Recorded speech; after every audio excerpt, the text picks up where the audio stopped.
Bien, vamos entonces al libro de Apocalipsis, al capítulo 5, que seguramente debe ser uno de los pasajes de las Escrituras más extraordinarios que podemos encontrar en todo el registro bíblico. Cuando preparaba también este texto, cuando pensaba y meditaba en lo que registra Juan en ese capítulo 5, al ver lo majestuoso y lo grandioso que es revelado el Señor Jesucristo, ahí por un lado uno disfruta la lectura, por un lado uno también es asombrado por todo lo que se describe ahí, ya que el Señor está ahí en una dimensión totalmente distinta a todo lo creado. Sin embargo, no me había pasado nunca, pero cuando terminé la enseñanza sentí un poco de vergüenza por no poder describir a plenitud lo que Juan está revelando ahí. Porque sin duda las palabras faltan, los adjetivos faltan para poder describir la grandeza del Señor Jesucristo. Nosotros somos seres totalmente finitos, temporales, con las intenciones de describir a un Dios eterno, a un Dios santo, y eso es totalmente imposible. Solamente nosotros balbuceamos, intentamos decir algunas palabras, pero somos como niños intentando describir la grandeza y la majestad del Señor Jesucristo, que está en una dimensión totalmente distinta a toda la creación. Y el libro de Apocalipsis nos muestra de una manera muy singular la grandeza de Cristo, la majestad del Señor Jesucristo. Revela y exalta de manera muy singular la gloria de Cristo. Incluso las escenas que se describen en Apocalipsis, que hablan del Señor Jesucristo, llegan a ser sobrecogedoras por la adoración que se le da a nuestro bendito Salvador en el cielo. A diferencia de los evangelios, Apocalipsis no describe al Señor en su humanidad, sino que lo describe en su divinidad. Apocalipsis describe al Señor no en la tierra, sino que en el cielo. No describe al Señor humillado, sino que describe al Señor exaltado. No describe al Señor vestido de ropas humanas, sino que describe al Señor vestido de ropas reales, como aparece allá en el capítulo 1. No describe al Señor ofendido como tanto lo fue aquí en esta tierra, sino que describe al Señor alabado por toda la creación. No describe al Señor juzgado como también lo fue aquí en la tierra, sino que lo describe juzgando. No describe al Señor muriendo, sino que describe al Señor venciendo. En definitiva, Apocalipsis nos presenta la escena del Señor Jesucristo no en un pesebre maloliente, sino en el trono de Dios reinando.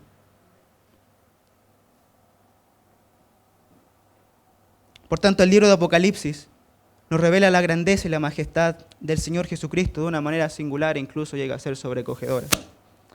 Y hermanos, he escogido este pasaje de las Escrituras para exponerlo en el día de hoy, porque nosotros siempre estamos hablando de que tenemos que mirar a Cristo.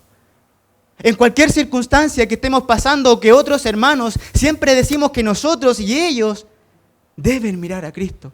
Incluso oramos nosotros por nosotros mismos o por nuestros hermanos que están pasando por diferentes circunstancias, que sus ojos se dirijan directamente a la persona del Señor Jesucristo. Y hacemos eso porque entendemos que solo el Señor Jesucristo es suficiente en todas nuestras circunstancias. Entendemos que mirarlo a Él no cambia las circunstancias, pero sí cambia la forma en que nosotros enfrentamos esas circunstancias. Es por eso que yo quisiera hacer precisamente eso en esta mañana. Que podamos mirar al Señor Jesucristo. Que podamos tener herramientas, que nuestro conocimiento también se vea refrescado para poder mirar al Señor Jesucristo y todas las glorias que se desprenden de su persona. Y eso lo encontramos de manera muy particular en esta escena celestial que nos describe Juan en Apocalipsis capítulo 5. Dice así la palabra de Dios, leo todo el capítulo. Y vi en la mano derecha del que estaba sentado en el trono un libro escrito por dentro y por fuera, sellado con 7 sellos. Y vi a un ángel fuerte que pregonaba a gran voz: ¿quién es digno de abrir el libro y desatar sus sellos? Y ninguno, ni en el cielo, ni en la tierra, ni debajo de la tierra, podía abrir el libro, ni aún mirarlo. Y lloraba yo mucho, porque no se había hallado a ninguno digno de abrir el libro, ni de leerlo, ni de mirarlo. Y uno de los ancianos me dijo, no llores. He aquí el león de la tribu de Judá, la raíz de David, ha vencido para abrir el libro y desatar sus 7 sellos. Y miré, y vi que en medio del trono y de los 4 seres vivientes, y en medio de los ancianos estaba en pie un cordero como inmolado, que tenía 7 cuernos y 7 ojos, los cuales son los 7 espíritus de Dios enviados por toda la tierra. Y vino, y tomó el libro de la mano derecha del que estaba sentado en el trono. Y cuando hubo tomado el libro, los 4 seres vivientes y los 24 ancianos se postraron delante del Cordero. Todos tenían arpas y copas de oro llenas de incienso, que son las oraciones de los santos. Y cantaban un nuevo cántico diciendo, digno eres de tomar el libro y de abrir sus sellos, porque tú fuiste inmolado y con tu sangre nos has redimido para Dios, de todo linaje y lengua y pueblo y nación. Y nos has hecho para nuestro Dios reyes y sacerdotes, y reinaremos sobre la tierra. Y miré y oí la voz de muchos ángeles alrededor del trono, y de los seres vivientes y de los ancianos, y su número era millones de millones, que decían a gran voz, el Cordero que fue inmolado es digno de tomar el poder, las riquezas, la sabiduría, la fortaleza, la honra, la gloria y la alabanza. Y a todo lo creado que está en el cielo, y sobre la tierra, y debajo de la tierra, y en el mar, y a todas las cosas que en ellos hay, oí decir, al que está sentado en el trono, y al Cordero, sea la alabanza, la honra, la gloria y el poder por los siglos de los siglos. Los 4 seres vivientes decían, amén. Y los 24 ancianos se postraron sobre sus rostros y adoraron al que vive por los siglos de los siglos. Esta es la segunda visión que se le muestra a Juan en el libro de Apocalipsis. Y a Juan se le muestran una serie de visiones para que él revele las cosas que han de suceder pronto en la humanidad. Capítulo 1, versículo 1 de Apocalipsis dice, la revelación de Jesucristo que Dios le dio para manifestar a sus siervos las cosas que deben suceder pronto, es decir, apunta al futuro.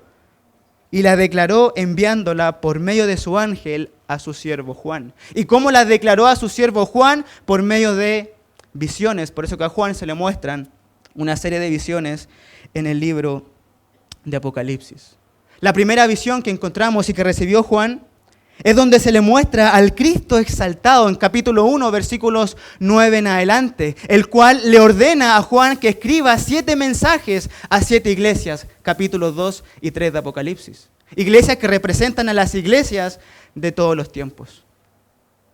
Entonces esa es la primera visión que recibe Juan, el Cristo exaltado ordenándole a que escriba 7 mensajes a 7 iglesias. Y luego encontramos la segunda visión que recibe Juan en el libro. Y esa es la que se describe aquí en el capítulo 5. Pero que no inicia en el capítulo 5, sino que comienza en el capítulo 4, donde a Juan se le permite el privilegio de subir hasta la misma morada de Dios. Capítulo 4, versículo 1 dice, después de esto, después del mensaje a las 7 iglesias del Cristo exaltado, dice, he aquí una puerta abierta en el cielo. Y la primera voz que oí como de trompeta hablando conmigo, decir la voz del Señor, dijo, sube acá y te mostraré las cosas que sucederán después de estas. O sea que así como pasó, por ejemplo, con el apóstol Pablo, que tuvo el privilegio de estar en el tercer cielo, al apóstol Juan se le concedió el privilegio de subir hasta la misma habitación de Dios. Y allí pudo contemplar la adoración suprema que Dios recibía. Versículo 2 dice el capítulo 4, y al instante yo estaba en el Espíritu, y he aquí un trono establecido en el cielo, y en el trono uno sentado. Y aquí uno puede ir imaginando todo lo que Juan está viendo, porque él lo describe. Dice, y el aspecto del que estaba sentado era semejante a piedra de jaspe y de cornalina. Y había alrededor del trono un arco iris semejante en aspecto a la esmeralda. Y alrededor del trono había 24 tronos, y vi sentados los tronos a 24 ancianos, que comentan los teólogos, que son representantes de la raza caída. ¿Por qué? Porque dice que estaban vestidos de ropas blancas con coronas de oro en sus cabezas. Y aquí viene el drama de la adoración, porque dice, y del trono salían relámpagos y truenos y voces. Versículo 6 ahora, y delante del trono había como un mar de vidrio semejante al cristal, y junto al trono y alrededor del trono 4 seres vivientes llenos de ojos delante y detrás. Segunda parte del versículo 8 dice, y no cesaban día y noche de decir, Santo, Santo, Santo, es el Señor Dios Todopoderoso, el que era, el que es y el que ha de venir.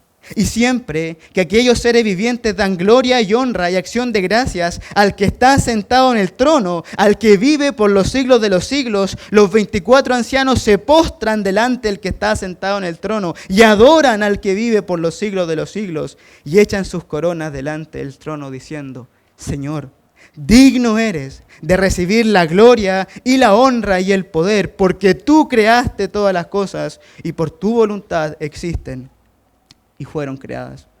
Juan estaba presenciando en primera persona la adoración celestial a Dios. Él es el foco de atención en el cielo, pero ahora en el capítulo 5 va a haber un giro dramático en cuanto a la persona de la adoración. ¿Por qué razón? Porque Juan va a ver que el que estaba sentado en el trono tenía un libro en su mano derecha y el único que podía tomar ese libro era nuestro bendito Señor Jesucristo. Y él podía tomar aquel libro debido a su dignidad singular que él poseía.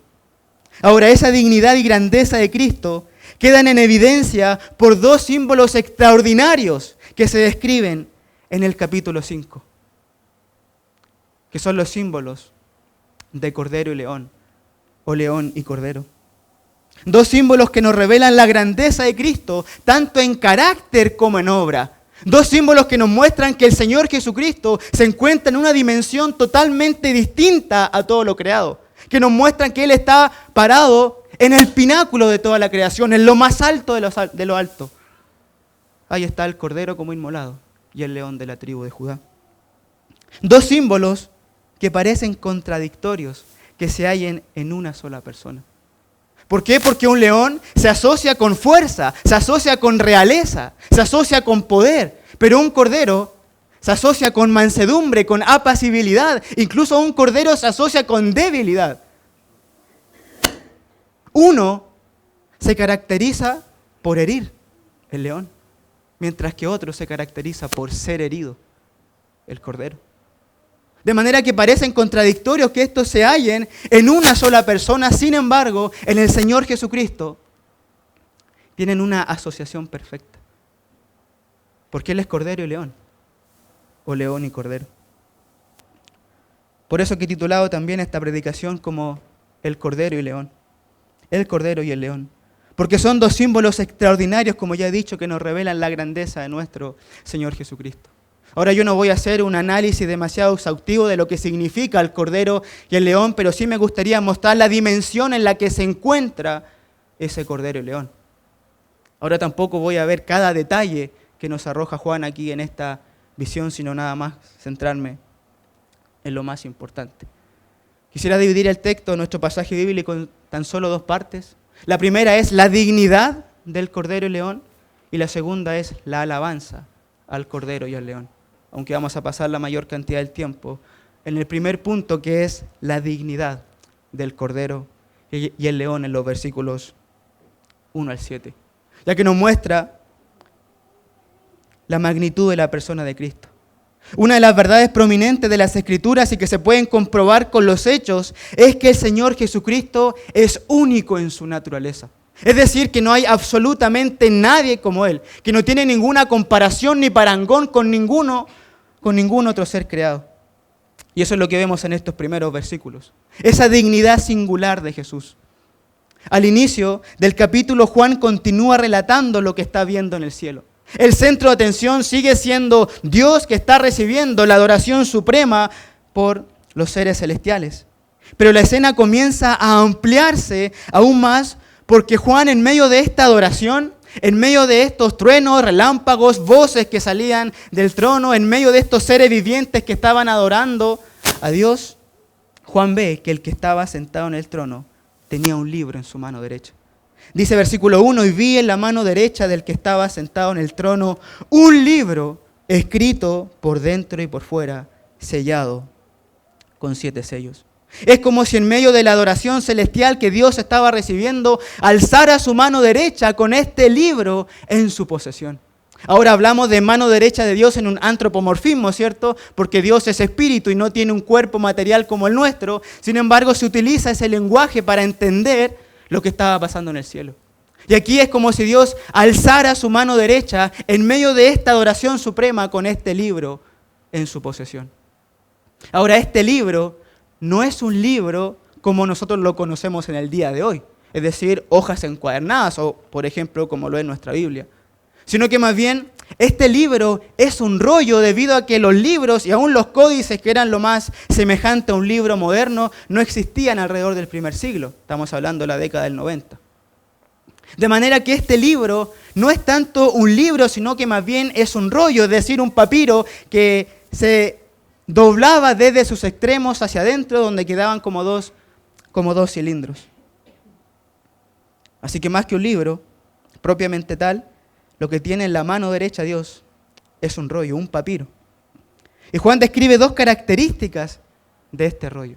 Él dice que estaba escrito por dentro y por fuera, lo que nos habla de su contenido abundante y que estaba sellado con 7 sellos. Ahora yo no me quiero, más bien me voy a centrar en lo que son los sellos aquí que tiene este rollo, porque estos sellos van a ser muy significativos y fundamentales para el relato de Apocalipsis y los acontecimientos que también van a ocurrir en la humanidad. Porque si ustedes se dan cuenta, desde el capítulo 6, ahí hay un subtítulo que sabemos que no es inspirado por el Espíritu Santo, dice los sellos, porque ahí comienza esa apertura. De manera que estos sellos, con el que está sellado este rollo, son significativos para el desarrollo de los acontecimientos en Apocalipsis y, por supuesto, en la historia humana. Los sellos, entonces, eran generalmente cuerdas que se aseguraban con cera en sus nudos. No era tan solo un nudo, sino que también tenía cera para asegurar mucho más el contenido. Lo interesante es que este rollo estaba sellado con 7 sellos. Y comentan los teólogos que el número 7, especialmente en el libro de Apocalipsis, representa algo perfecto o algo que está completo. Por lo tanto, este rollo estaba completa y absolutamente sellado, lo que ya nos va mostrando a nosotros la importancia de este escrito. ¿Por qué? Porque todo lo que nosotros sellamos, todo lo que nosotros guardamos, es valioso para nosotros. De ahí las cajas fuertes. Ahora, la práctica de poner sellos era tanto característica de los romanos como de los hebreos. Y esto ya nos va a ir ayudando a poder comprender en qué consistía este rollo en la mano derecha de Dios. Tanto romanos como hebreos ponían sellos a sus escritos. Los romanos, por un lado, sellaban todo tipo de documentos legales. Y eso quiero que puedan guardar en sus mentes. Que los romanos sellaban con 7 sellos todo tipo de documentos legales, ya sea que hayan sido documentos de matrimonio, contratos de alquiler, liberación de esclavos, fianzas o también testamentos. Todo era sellado con 7 sellos, todo documento legal. Y por otro lado, los hebreos también tenían un trámite, vamos a llamarlo así, similar, específicamente cuando ellos vendían una propiedad. Ese título de propiedad ahora, ese título de propiedad que recibía el comprador era sellado con algunos sellos. Eso lo podemos ver, por ejemplo, en Jeremías capítulo 32, donde él compra una heredad de su primo Anameel en el contexto del cautiverio babilónico. Él hace ahí ese trámite. Mínimo, debían haber 2 o 3 testigos que sellaran el documento hebreo. Pero mientras más importante era el documento, más testigos y más sellos tendría ese documento. Y aquí este documento tiene 7 sellos, los que nos siguen mostrando la importancia y la magnitud del contenido de este rollo.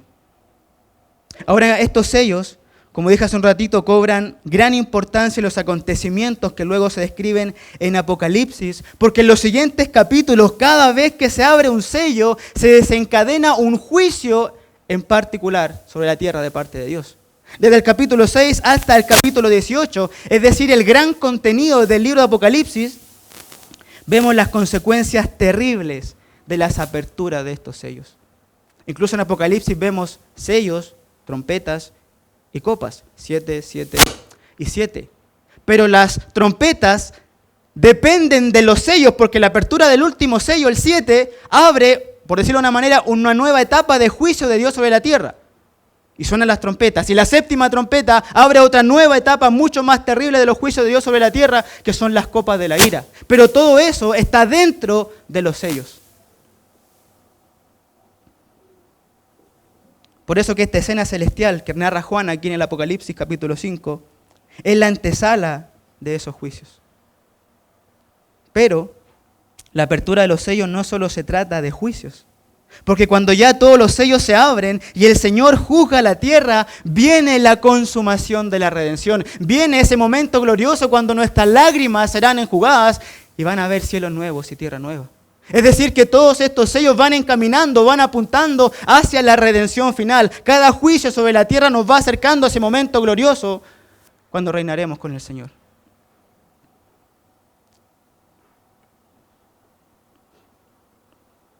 Por tanto, debido a que este rollo podría corresponder entonces a un documento legal, debido a que podría ser también un título de propiedad, debido a que también en la medida que se abren hay juicios de Dios sobre la tierra, que nos encaminan a la redención, los teólogos comentan que este rollo contiene la voluntad de Dios para toda la humanidad y que por lo mismo este rollo puede llegar a ser el título de propiedad de toda la tierra. Contiene la voluntad de Dios para toda la humanidad, y la voluntad de Dios para toda la humanidad, en parte que podemos saber, es tanto sus juicios como la redención. De manera que este rollo en la mano de Dios se eleva a una importancia planetaria porque contiene los derechos de propiedad de la tierra y el cosmos. Y por lo mismo, quien lo posea puede hacerse de los derechos absolutos de toda la creación. Y este ha sido el gran deseo de muchos hombres a lo largo de la historia. ¿Qué cosa? Ser los gobernantes absolutos de la creación. Muchos hombres y sus regímenes totalitarios han intentado con mayor o menor éxito gobernar la tierra, poseer la tierra. Muy temprano en la historia tenemos a un hombre llamado Nimrod en el libro de Génesis. Más adelante tenemos a un hombre llamado Nabucodonosor en el libro de Daniel. Más adelante tenemos a los emperadores romanos. Más adelante tenemos a un Hitler, a un Stalin, a un Mao Zedong, por mencionar algunos. Todos aquellos querían gobernar la tierra. Y todo el tiempo nacen hombres con estos deseos, de gobernar la tierra de manera absoluta. Y hoy en día también hay postulantes sedientos de ese poder, de querer también gobernar la tierra, de poder hacerse de los derechos de propiedad de toda la tierra. Que mediante, por ejemplo, organizaciones mundiales, que nadie ha escogido, pero que están dictaminando los lineamientos del mundo, que mediante la tecnología, basta ver el Estado chino cómo cada vez incrementa más su control poblacional mediante la tecnología, que mediante cantidades exuberantes de dinero para hacer lo que les plazca, como estos pseudofilántropos del día de hoy, todos estos, mediante estos medios, quieren hacerse del control planetario. De hecho, el mundo aguarda por el más grande de los totalitarios, el anticristo, el dictador del futuro, que quiere hacerse de los derechos de propiedad de toda la tierra.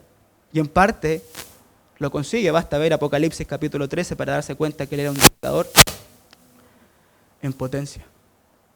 Sin embargo, no cualquiera puede hacerse de los derechos absolutos de toda la tierra. Y aquí ocurre algo tremendo, porque Juan ve en el versículo 2 que un ángel fuerte literalmente plantea un desafío cósmico buscando a alguien digno que pueda tomar este rollo de la mano derecha de Dios y hacerse de los derechos de propiedad de toda la tierra. Versículo 2 dice, y vi a un ángel fuerte que pregonaba a gran voz, ¿quién es digno de abrir el libro y desatar sus sellos?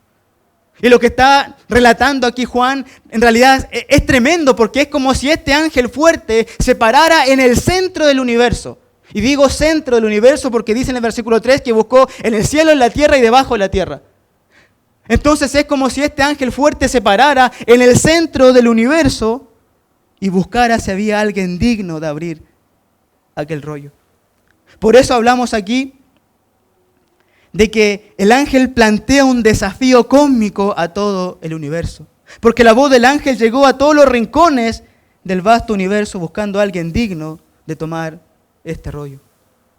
El ángel está desafiando absolutamente a todo el cosmos para ver quién daba un paso adelante, quién atendía a este llamado. Ahora la palabra digno, porque el ángel busca a alguien digno, apunta a capacidad, pero más aún apunta a carácter. La palabra tiene que ver con alguien que posea un rango superlativo, una posición principal. La palabra quiere decir a alguien calificado. Es decir, que tal persona digna debe ser poseedora no simplemente de poder, sino que también debe ser poseedora de una virtud singular. Debe ser excelente. Por eso que el diablo no puede, porque el diablo tiene poder, pero no es virtuoso. Es más, es vil, por lo tanto es indigno. Tal persona digna entonces debe estar calificada para ejecutar la voluntad de Dios para toda la humanidad, lo que implica administrar sus juicios y redimir la raza caída. Si este rollo contenía todo eso, tal persona entonces que tome este rollo debe ejecutar la voluntad de Dios a la perfección. Y el ángel fuerte pregonó por todo el universo buscando a alguien digno. Pero dice el versículo 3 que no encontró a ninguno. Versículo 3, y ninguno, ni en el cielo, ni en la tierra, ni debajo de la tierra, podía abrir el libro, ni aún mirarlo. La pregona del ángel salió hasta los confines del cosmos, pero solo halló silencio. El ángel fuerte desafió a todo lo creado, hermanos, visible e invisible, pero solo halló silencio. El cosmos entero enmudeció y no se oyó ni un solo murmullo. Todos dieron un paso hacia atrás. El ángel los desafió a todos, pero todos dieron un paso hacia atrás. Podríamos imaginar que los ángeles perfectos del cielo simplemente inclinaron su cabeza. Los ángeles principales del cielo, como Miguel y Gabriel, hicieron lo mismo. Ahora podríamos imaginar también que los santos del cielo también rehusaron atender al llamado del ángel. Abraham, el padre de la fe, guardó silencio. David, el hombre conforme al corazón de Dios. Podríamos decir, ese tal vez sí, es conforme al corazón de Dios, pero tampoco. Job, el recto, temeroso y perfecto delante de Dios, también guardó silencio.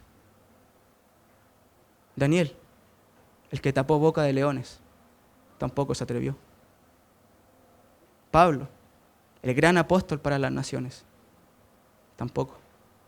Y aún el intrépido Pedro, aquel que tenía palabras a flor de piel, también guardó silencio. Ninguno atendió al llamado, ni ángeles, ni los santos del cielo. Incluso, hermanos, el mismo Satanás tuvo que dar pie atrás. Y eso es interesante porque él es conocido como el príncipe de este mundo. Incluso Primera de Juan, capítulo 5, versículo 19, dice que el mundo entero está bajo el maligno. O sea que Satanás tiene cierto poder sobre el mundo porque está bajo su influencia pecaminosa. Pero a pesar de eso, él tampoco pudo atender al llamado, porque él no es digno. De manera que tanto a Satanás como a los demonios solo les queda mirar con impotencia al no poder hacerse del rollo. En definitiva, no hubo ni siquiera un postulante en el cosmos que fue capaz de dar un paso hacia adelante. El cosmos no fue capaz de ofrecer a nadie calificado. El universo no había creado a nadie apto para esto, por lo cual quien lo posea debe estar por encima de toda la creación. Ahora,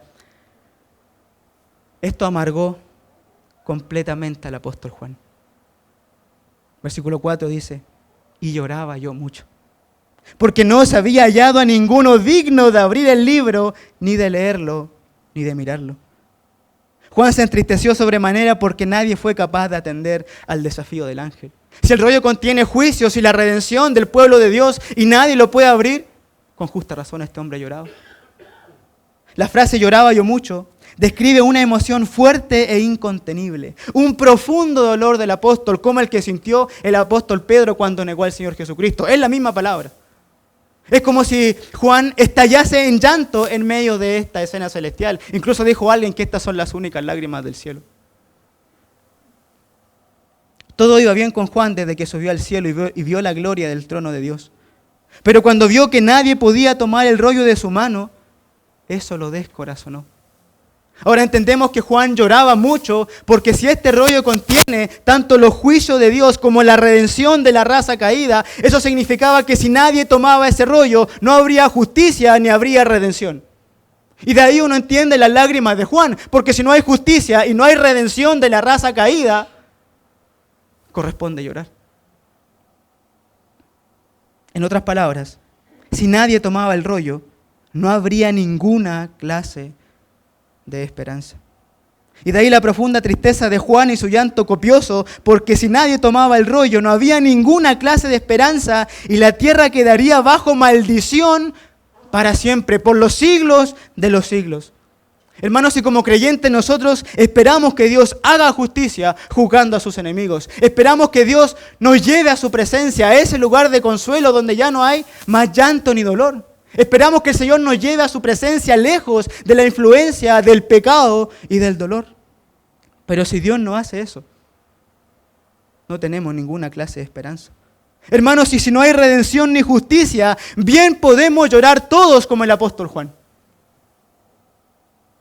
Sus lágrimas nos representan. Bien dijo alguien, las lágrimas de Juan representan las lágrimas de todo el pueblo de Dios a través de todos los siglos.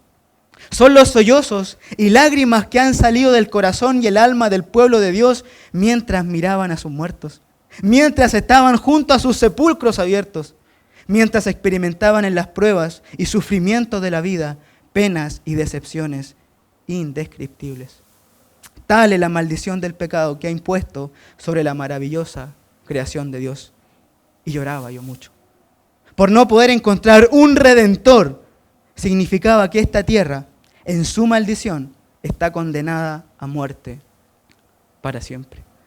O sea, hermanos, que si Dios no va a intervenir un día en el mundo, no nos queda nada más que llorar.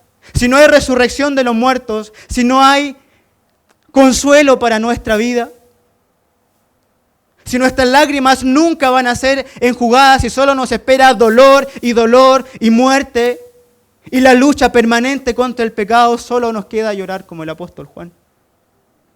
Los únicos que pueden decir amén aquí son el infierno, Satanás y los demonios, porque nunca habría redención. Si nadie puede tomar este documento planetario, el infierno celebra.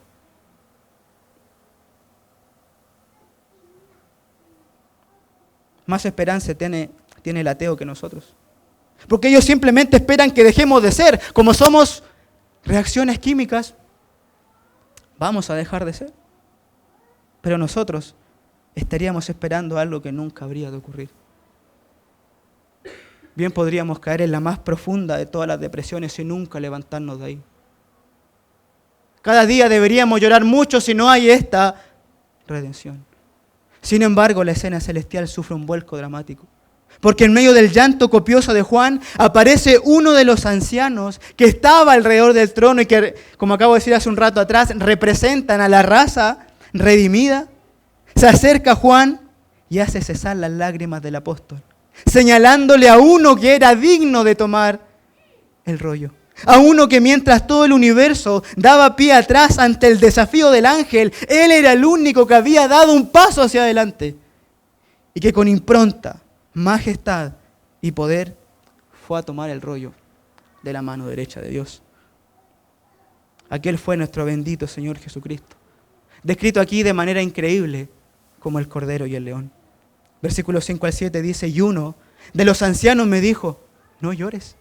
He aquí que el león de la tribu de Judá, la raíz de David, ha vencido para abrir el libro y desatar sus 7 sellos. Juan, hay esperanza, no llores. Y miré, y vi que en medio del trono y de los 4 seres vivientes, y en medio de los ancianos estaba en pie un cordero como inmolado, que tenía 7 cuernos y 7 ojos, los cuales son los 7 espíritus de Dios enviados por toda la tierra. Y vino y tomó el libro de la mano derecha del que estaba sentado en el trono. Las lágrimas de Juan eran entendibles, pero no tenían razón de ser, ya que el anciano le indica que había uno calificado en todo el universo para hacerse de los derechos de propiedad de toda la creación. Ahora noten, hermanos, aquí que el anciano le dice a Juan que él era digno porque había vencido, versículo 5. Y uno de los ancianos me dijo, no llores. He aquí que el león de la tribu de Judá, la raíz de David, ha vencido para abrir el libro y desatar sus 7 sellos. Es decir, que el Señor Jesucristo estuvo calificado para tomarlo porque Él había vencido. Él pudo hacerse de los derechos de propiedad de toda la creación, administrar juicios y redimir a la raza caída porque Él había vencido. La pregunta que hacemos ahora, ¿qué venció? ¿Dónde venció? ¿Qué batalla peleó para vencer? Y la respuesta es que Él venció en el escenario de la redención. Eso es lo que dice el versículo 9, cuando los seres celestiales allá prorrumpen en alabanza al Señor por tomar este libro. Dice, y cantaban un nuevo cántico diciendo, digno eres de tomar el libro y de abrir sus sellos, porque tú fuiste inmolado y con tu sangre nos has redimido para Dios, de todo linaje y lengua y pueblo y nación. Es decir, que el Señor Jesucristo venció en la cruz, porque allí se obró la redención y la cruz parece implícita aquí. Y el Señor fue el único que pudo tomar el rollo de la mano de Dios porque Él era el único que podía pelear la batalla contra el pecado. Él era el único que podía mirar de frente al pecado, guerrear contra él, salir ileso y ponerle el pie encima. Y eso lo hizo en la cruz. Vayamos brevemente a 1 de Pedro, capítulo 2, versículo 21 en adelante, porque ahí nos muestra que el Señor es el único que pudo pelear la batalla contra el pecado. El contexto es de que el apóstol Pedro le está diciendo allá a sus lectores de que deben soportar los sufrimientos injustos. Y les da el ejemplo de Jesús, que tienen que seguir las pisadas de Jesús. Pero hay pisadas de Jesús que no todos pueden seguir. Es más, que solo Él, en las cuales solo Él puede andar.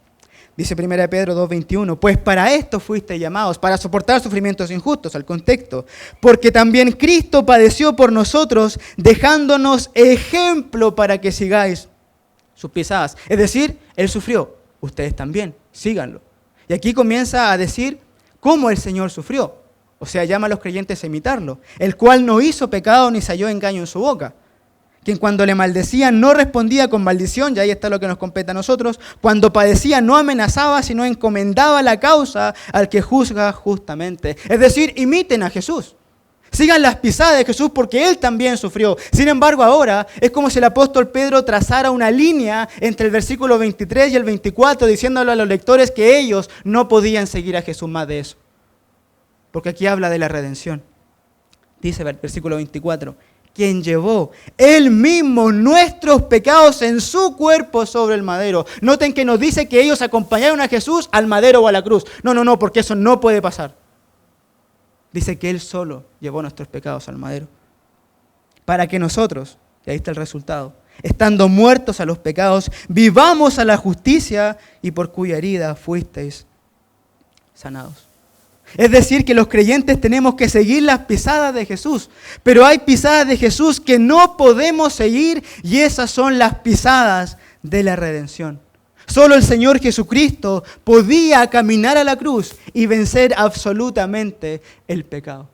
Y de hecho, porque Él caminó a la cruz, ahora en Apocalipsis 5, Él camina al trono de Dios a poseer todo el universo.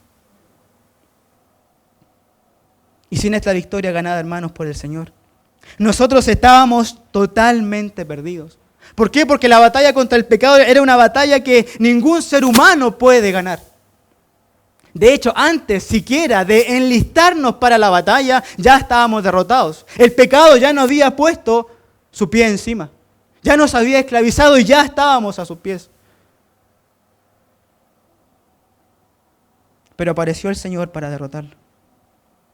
Es interesante, pero cuando vemos el Antiguo Testamento, tanto los juicios de Dios contra el pecado como los sacrificios de animales siempre mantenían vivo al pecado. Después del diluvio, siguió habiendo pecado. Sodoma y Gomorra, sigue habiendo pecado. Después de cada sacrificio animal, seguía habiendo pecado. El pecado todavía seguía vivo, pero Cristo en la redención lo derrotó y nos libró para siempre del pecado. Él nos libró de las consecuencias del pecado, porque ya no hay condenación para los que están en Cristo. Él también nos libró de la influencia del pecado en nuestra vida, porque el pecado no se enseñoreará más de nosotros. Pero alguno puede decir, pero todavía hay pecado. Sí, todavía hay pecado.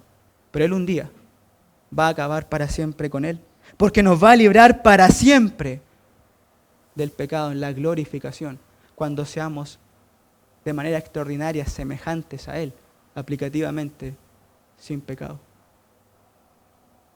Ahora, esta victoria sobre el pecado que hizo posible que el Señor poseyera este rollo que tiene magnitud universal, nos muestra también que la redención tiene implicancias cósmicas. Si este rollo es el título de propiedad de todo el universo y Cristo lo pudo obtener en la redención, eso nos muestra que la redención tiene implicancias cósmicas. Es decir, que la redención no solo se trata de nosotros, sino que también se trata de todo el cosmos. Es decir, que la cruz de Cristo, donde Él obró la redención, sacudió al universo por completo. No hay nada que no haya sido impactado profunda y dramáticamente por la cruz del Señor Jesucristo. Absolutamente nada que no haya quedado impactado dramática y profundamente por la cruz de Cristo. Nosotros, los creyentes, redimidos. Pero los inconversos también son impactados por la cruz de Cristo, porque por esa cruz ellos también serán condenados. Hechos 17, 31 dice que Dios estableció un día para juzgarlos. ¿Por quién? Por aquel que resucitó de los muertos, y eso es redención. Es decir, que tanto creyentes como inconversos quedan impactados por la cruz. Pero no solo el mundo físico, sino que también el mundo espiritual también fue impactado por la cruz.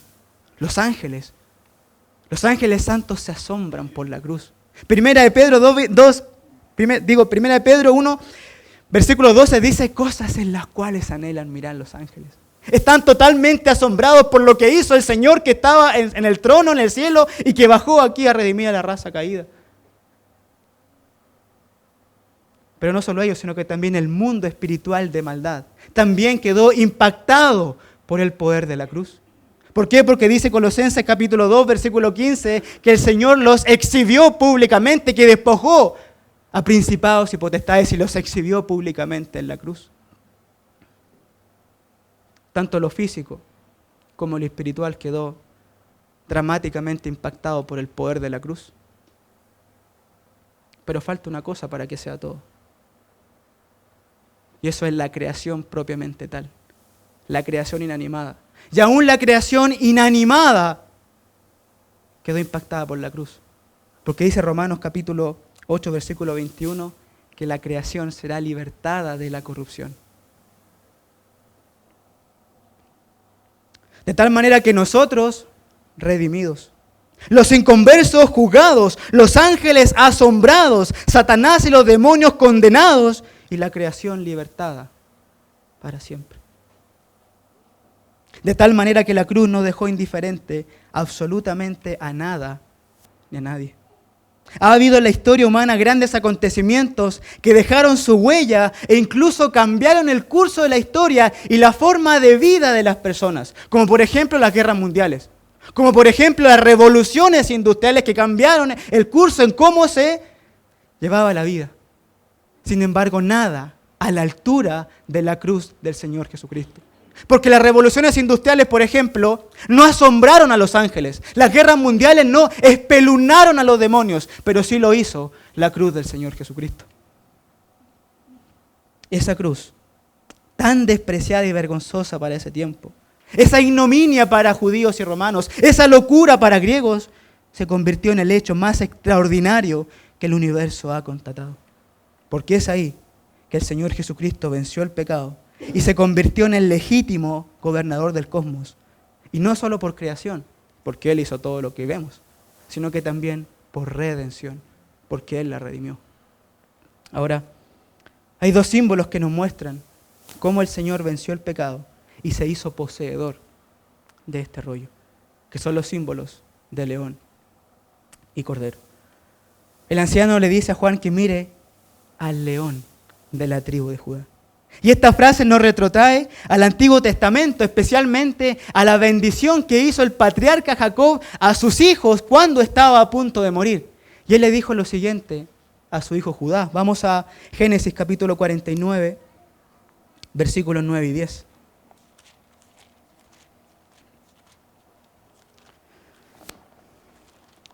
Dice Génesis entonces, capítulo 49, versículos 9 y 10.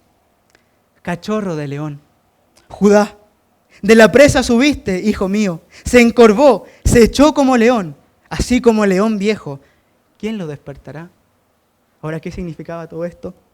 Sigue diciendo, no será quitado el cetro de Judá, ni el legislador de entre sus pies, hasta que venga Silo, y a él se congregarán los pueblos. Otra traducción dice, el cetro no se apartará de Judá, ni de entre sus pies el bastón de mando, hasta que llegue el verdadero rey, quien merece la obediencia de los pueblos. Es decir, que de la tribu de Judá vendría un gobernante y rey supremo. Este sería el principal de esta tribu aleonada. Él sería el mayor y el más importante de todos sus descendientes. Por eso que es el león de la tribu de Judá, el más importante, el primogénito en ese sentido. Por tanto, este símbolo de Jesús como el león apunta a realeza. De hecho, el león es considerado como el rey ¿de dónde? El rey de la selva.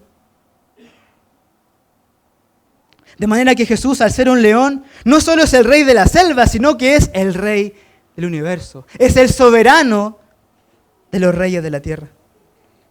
Esto se apoya también en el siguiente título mesiánico que nombra el anciano y que es la raíz de David. Apuntando allí que de los lomos de David vendría el gran rey. Por tanto, el símbolo de león apunta a la realeza de Cristo. Apunta a su dominio sobre toda la tierra, lo que implica que como tal, como el león de la tribu de Judá, Él va a destruir a todos sus enemigos. Recordemos que cada vez que se abre un sello hay juicio y esos juicios implican totalmente que Él va a juzgar a sus enemigos. De hecho, eso es lo que pasa al final. Todos sus enemigos son juzgados y condenados. Y ahí es donde este león rugirá fuerte en toda la creación. Dios va a destruir a todos sus enemigos. Ahora, este no es un tema muy bien recibido para todos, o por todos. La mayoría prefiere escuchar hablar de un Jesús que es todo amor, pero que no va a destruir a sus enemigos. Incluso recuerdo que la última vez que estuve exponiendo acá, hablé, si ustedes se acuerdan, de Hechos capítulo 12, de que Dios abatirá a todos sus enemigos. Y eso a algunos no gustó.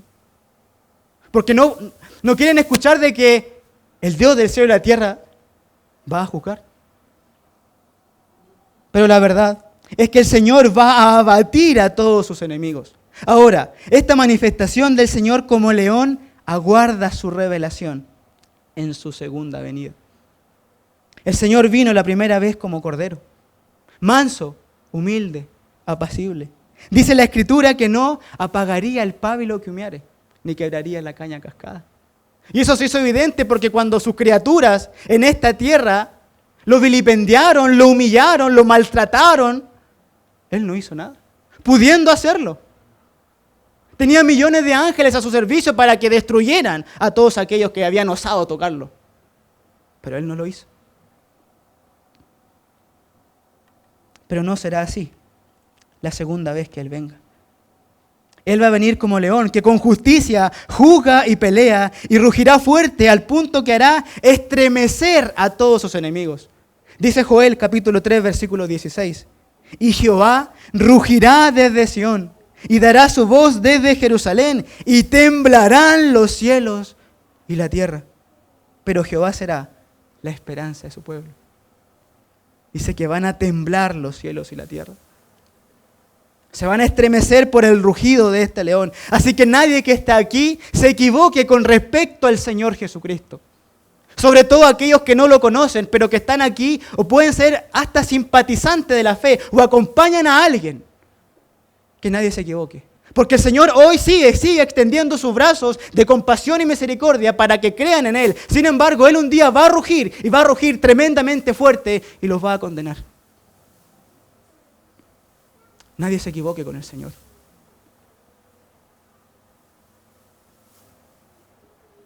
Ahora, para poder librarse de ese terrible juicio, es importante que ese león sea su aliado.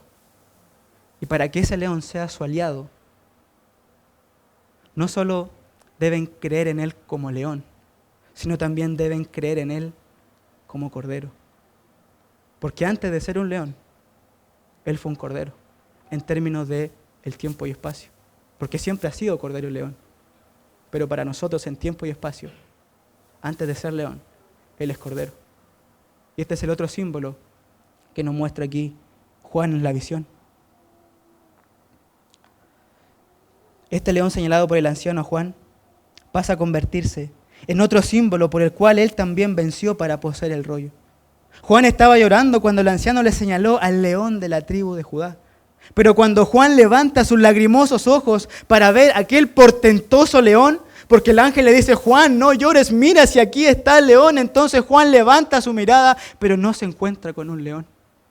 Se encuentra de manera extraordinaria con un cordero como inmolado. Versículo 6, y miré, y vi que en medio del trono y de los 4 seres vivientes y en medio de los ancianos estaba en pie un cordero como inmolado, que tenía 7 cuernos y 7 ojos, los cuales son los 7 espíritus de Dios enviados por toda la tierra. Y vino y tomó el libro de la mano derecha del que estaba sentado en el trono. La imagen de cordero nos lleva nuevamente al Antiguo Testamento, específicamente a la Pascua, cuando la sangre de un cordero doméstico fue puesta en el dintel y en los postes de las casas de los israelitas que estaban en Egipto, para que así el juicio de Dios pasara por alto por esa casa.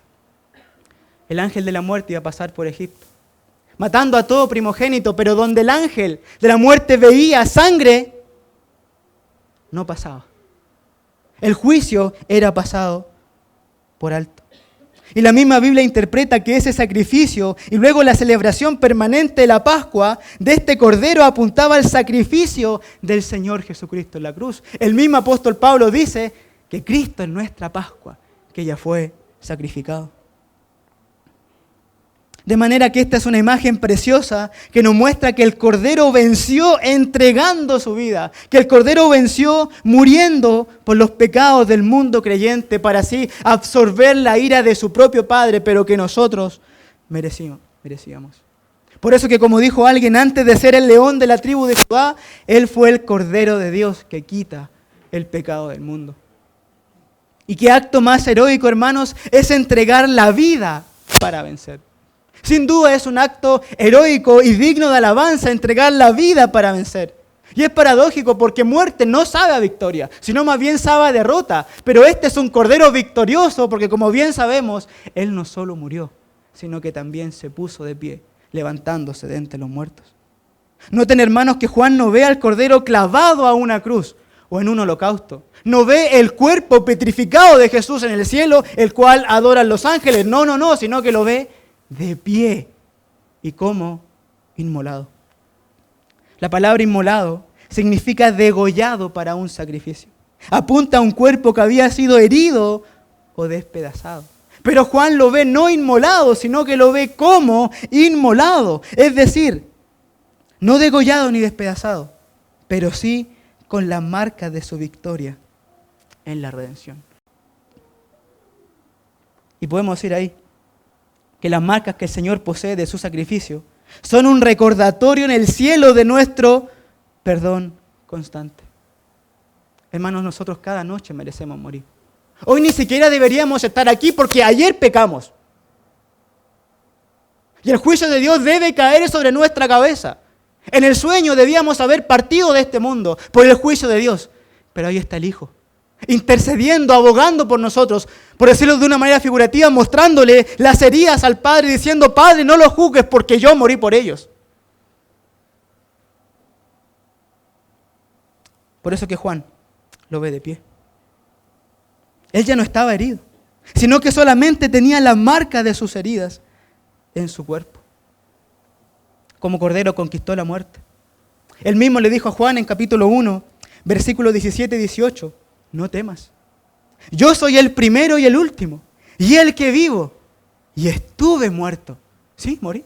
Estuve muerto, mas he aquí que vivo por los siglos de los siglos. Amén. Y noten ahora la descripción de dominio del Señor. Y tengo las llaves de la muerte y del Hades. Porque Él había vencido la muerte. Todos los corderos que eran sacrificados cada año en la Pascua morían para nunca más vivir. Pero este Cordero de Dios, aunque murió, volvió a la vida poderosamente, resucitando de los muertos y destruyendo así, consecuentemente, el imperio de la muerte que estaba bajo el gobierno de Satanás. De tal manera que este es un cordero fuerte. Generalmente los corderos son caracterizados por su debilidad, sobre todo si los comparamos con un león. Pero este cordero es un cordero inusual, porque es un cordero fuerte. De hecho, Juan dice que lo ve, que tiene 7 cuernos y 7 ojos.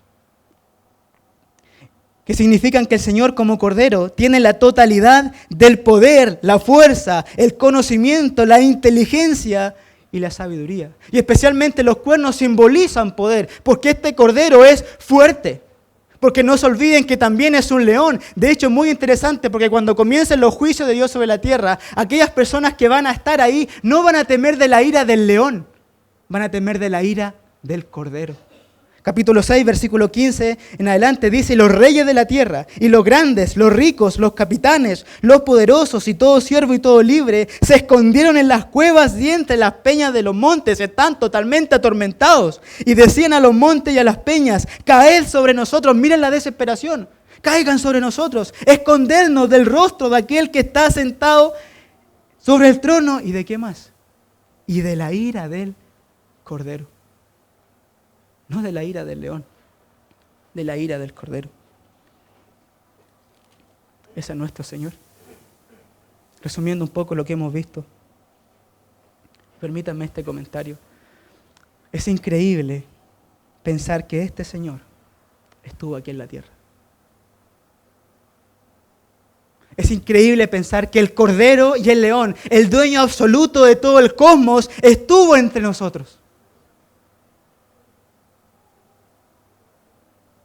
Abruma pensarlo. Dios entre los hombres, Dios en su creación. Claro que encubriendo todo esto con ropas de su humanidad, pero qué increíble que el humilde Jesús de Nazaret, a quien tanto despreciaron en este mundo y a quien tanto desprecian hoy, es el cordero y el león. El único digno de hacerse con los derechos de propiedad de todo el universo. Uno lo vendió por 30 piezas de plata, cuando Él era el dueño absoluto de todo el cosmos. Como tal entonces, el cordero y el león se acercó al trono de Dios a tomar el rollo. Versículo 7, y vino. Y tomó el libro de la mano derecha del que estaba sentado en el trono. Debido a quién es Él y a lo que ha hecho, tomó y Dios le entregó el rollo que le dio el derecho absoluto sobre el universo. Y como tal, está listo para juzgar, vencer y consumar la redención. Ahora, ¿qué pasó cuando Él tomó este rollo, este libro?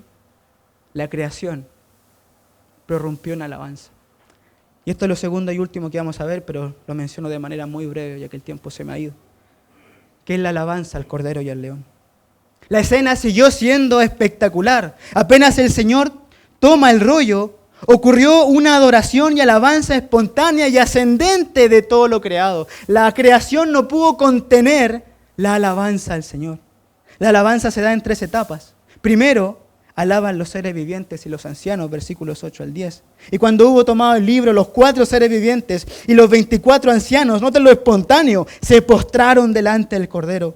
Todos tenían arpas y copas de oro llenas de incienso, que son las oraciones de los santos. Y cantaban un nuevo cántico diciendo: digno eres de tomar el libro y de abrir sus sellos, porque tú fuiste inmolado y con tu sangre nos has redimido para Dios de todo linaje y lengua y pueblo y nación. Y nos has hecho para nuestro Dios reyes y sacerdotes y reinaremos sobre la tierra. Es decir, están exaltando al Señor por la redención. Estas personas, estos seres, los seres vivientes y los ancianos. En segundo lugar, se unen a alabar números indefinidos de ángeles. Ellos no pueden quedar indiferentes. Ellos también tienen que adorar y se unen al coro celestial. Versículos 11 y 12, y miré, y oí la voz de muchos ángeles alrededor del trono, y de los seres vivientes y de los ancianos, y su número era millones de millones o miríadas de miríadas, que apunta a un número que no se puede describir, que decían a gran voz: el Cordero que fue inmolado es digno de tomar el poder, las riquezas, la sabiduría, la fortaleza, la honra, la gloria y la alabanza. En otras palabras, ellos están diciendo: Señor, si tú tomaste este rollo, tómalo absolutamente todo. Y nosotros podríamos decir entonces también al Señor: Señor, también toma entonces toda nuestra vida. Porque si vivimos, para Él vivimos, y si morimos, para Él morimos, dice el apóstol Pablo. Así pues, ya sea que vivamos o que muramos del Señor, entonces Señor, toma nuestra vida. Y en tercer lugar, toda la creación se une a adorar. Y a todo lo creado que está en el cielo y sobre la tierra y debajo de la tierra y en el mar. Y a todas las cosas que en ellos hay, oí decir: al que está sentado en el trono y al Cordero sea la alabanza, la honra, la gloria y el poder por los siglos de los siglos. Hemos hablado de un desafío cósmico. Hemos hablado de una redención cósmica, y por lo cual no puede faltar la adoración cósmica al Señor. Toda la creación se postró a sus pies. Y tan abrumados por la alabanza que ya nadie podía decir algo más. Y simplemente el cielo se postra a los pies del único digno del universo. Versículo 14. Los 4 seres vivientes decían: amén. Es decir, no se podía decir nada más. El intelecto explotó ante la grandeza del Señor. Simplemente amén. Pero también explotan las emociones. Porque dice: los 24 ancianos se postraron sobre sus rostros y adoraron al que vive por los siglos de los siglos. Tanto intelecto como emociones eran incapaces de contener la grandeza del Señor. En conclusión, hermanos, es a este Señor al que debemos mirar en toda circunstancia. ¿Por qué? Porque mirarlo a Él nos ayuda en todas las circunstancias también de nuestra vida. Nos ayuda en el sufrimiento. ¿Recuerdan a Esteban mientras estaba siendo lapidado? Él miró la gloria de Cristo. Incluso tan impresionante eso, que Esteban hasta se olvidó, o pareciera que ni siquiera sintió los piedrazos que estaba recibiendo, porque tenía sus ojos en el Cristo exaltado. Mirar a Cristo nos ayuda en el sufrimiento. También mirar a Cristo nos ayuda en el servicio al Señor. ¿Recuerdan a Isaías cuando ve al Dios 3 veces santo? Luego ese Señor 3 veces santo pregunta: ¿a quién enviaré y quién irá por nosotros? E Isaías, ¿qué es lo que hace? Dice: heme aquí, envíeme a mí, Señor. Porque había visto la santidad de Dios, había visto a este Señor grandioso y glorioso, y dice: Señor, yo te quiero servir.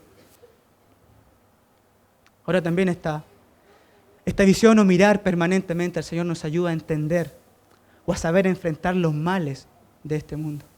¿Recuerdan a Habacuc preguntando al Señor: Señor, ¿por qué hay mal? Si tú eres tan limpio de ojos, ¿por qué hay mal? Pero él tiene un encuentro glorioso con este Señor exaltado. Y dice al final: aunque la higuera no florezca, ni en las vides haya fruto. Aunque falte el producto del olivo, decir, aunque falte todo, yo en ti voy a confiar, Señor. ¿Por qué? Porque había visto al Señor. Y esta visión, el mirar al Señor también, nos ayuda a ser transformados cada día más a la imagen del Señor. El mismo apóstol Pablo dijo que somos transformados de gloria en gloria cuando contemplamos al Señor Jesucristo. Lo que nos debe llevar a mayor consagración, a mayor obediencia, a mayor santidad, a muchas veces dejar de jugar como creyentes. y entregar toda nuestra vida al Señor, tal como lo hizo toda la creación. Padre, muchas gracias por este tiempo que tú nos has dado de poder abrir tu palabra, de poder ver la gloria de tu Hijo. Gracias, Señor, porque tú eres exaltado sobre todas las cosas. No te podemos describir a plenitud porque tú eres más grande de lo que nuestras palabras pueden expresar. Sin embargo, Señor, ruego que tu Espíritu Santo haya exaltado y te exalte a ti, Señor, en nuestros corazones. Y podamos vivir una vida de obediencia a ti, una vida que pase todo el tiempo a tus pies, Señor. Tú eres digno, Señor. Eres digno de toda nuestra vida. Toma también nuestra vida, Señor, ya con nosotros lo que a ti te plazca. Bendice a la iglesia. Bendice a mis hermanos, Señor. Oramos en tu nombre glorioso, Señor Jesús. Amén.